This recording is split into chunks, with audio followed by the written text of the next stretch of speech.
नमस्कार, आप देख रहे हैं न्यूज़ 18 का डिजिटल प्लेटफॉर्म और मैं हूं आपके साथ जागृति खंतवाल। नेपाल में अचानक आई भीषण बाढ़ ने एक तरफ जहां भारी तबाही मचाई तो वहीं इसका असर अब भारत के बिहार तक पहुंचने की आशंका ने चिंता बढ़ा दी है। नेपाल में तेज बारिश, अचानक बढ़ते जलस्तर और फ्लैश फ्लड के खतरे को देखते हुए बिहार में हाई अलर्ट जारी किया गया है और खासतौर पर नेपाल से आने वाली गंडक और कोसी जैसी नदियों के जलस्तर पर लगातार नजर रखी जा रही है। बिहार के 6 जिलों में विशेष सतर्कता बरतने के निर्देश दिए गए हैं।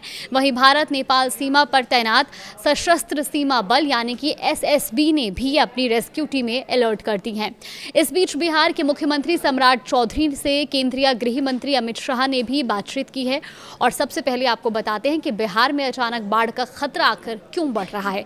दरअसल नेपाल चीन सीमा के पास फुरकेखोला इलाके में त्रिशूली नदी का जलस्तर अचानक बढ़ने की जानकारी सामने आई और ये जगह भारत नेपाल सीमा से करीब 160 किलोमीटर दूर बताई जा रही है। शुरुआती जानकारी के मुताबिक नेपाल चीन सीमा के पास संभावित ग्लेशियल लेक आउटबर्स्ट फ्लड यानी कि GLOF की गतिविधियों के कारण नदी में अचानक पानी बढ़ने की आशंका जताई जा रही है। अगर नदी में अचानक बढ़ा ये पानी नीचे की तरफ आता है तो इसकी बाढ़ की लहर गंडक नदी तक पहुंच सकती है। हालांकि रास्ते में पानी के पीक फ्लो यानी कि सबसे ज्यादा बहाव में कमी आने की संभावना भी जताई गई है, लेकिन इसके बावजूद बिहार के सीमावर्ती और निचले इलाकों को लेकर प्रशासन पूरी तरह से सतर्क है। अधिकारियों को निर्देश भी दिया गया कि गंडक नदी के जलस्तर पर लगातार नजर रखी जाए, साथ ही संवेदनशील और निचले इलाकों की निगरानी बढ़ाई जाए ताकि अगर पानी तेजी से बढ़ता है तो समय रहते एहतियाती कदम उठाए जा सके। गंडक बैराज को लेकर भी खास निर्देश दिए गए हैं।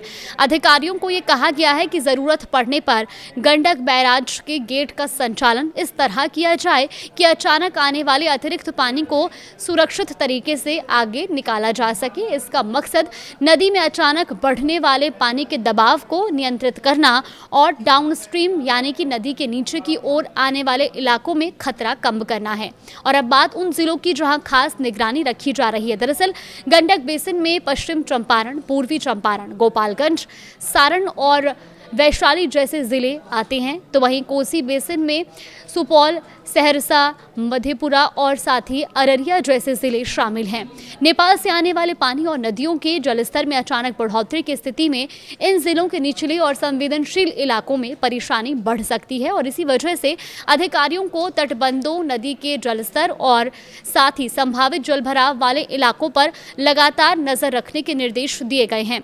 ये अलर्ट इसलिए भी महत्वपूर्ण है क्योंकि गंडक और कोसी समेत बिहार की कई प्रमुख नदियों के जल ग्रहण क्षेत्र नेपाल हैं और नेपाल के पहाड़ी इलाकों में भारी बारिश या अचानक बाढ़ आने का सीधा असर बिहार की नदियों के जलस्तर पर भी पड़ सकता है।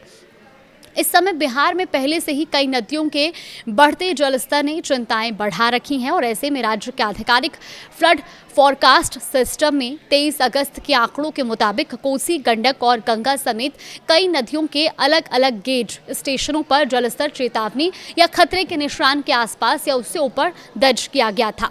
ऐसे में नेपाल से अगर अतिरिक्त पानी आता है तो पहले से दबाव झेल रहे इलाकों के लिए चुनौती और बढ़ सकती है। इसी वजह से प्रशासन को हर स्थिति के लिए तैयार रहने के लिए कहा गया है।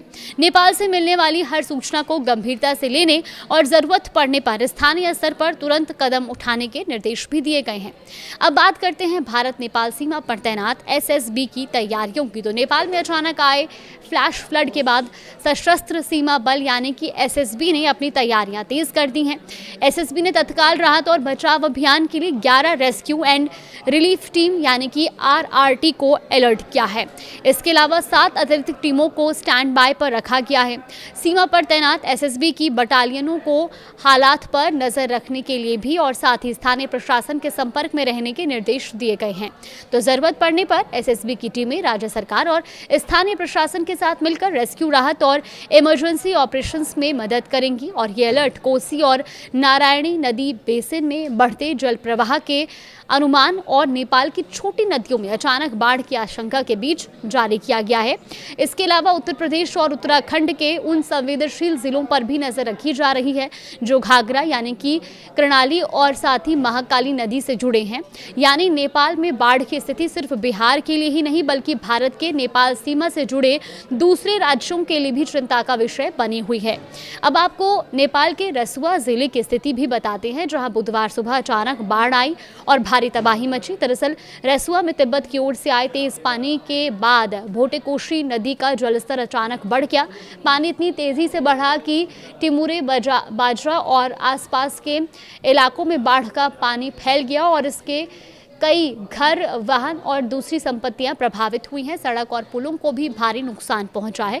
तो कुल मिलाकर के अभी फिलहाल हर गतिविधि पर नजर बनी हुई है। नेपाल में रेस्क्यू ऑपरेशन जारी है। अलग अलग टीमें लगातार युद्ध स्तर पर लोगों को सुरक्षित निकालने में जुटी हुई हैं, लेकिन भारत के लिए भी अलर्ट है। लेकिन ऐसे में घबराने की ज़रूरत नहीं है। आप प्रशासन की ओर से दिए जा रहे हर अलर्ट पर नज़र बना के रखिए और जितना संभव हो नदी नालों से दूरी बनाएं, क्योंकि अभी हालात संवेदनशील है और ऐसे में खतरे के लिए पहले से अलर्ट जारी किया है। तो आप भी सावधान रहें, सुरक्षित रहें।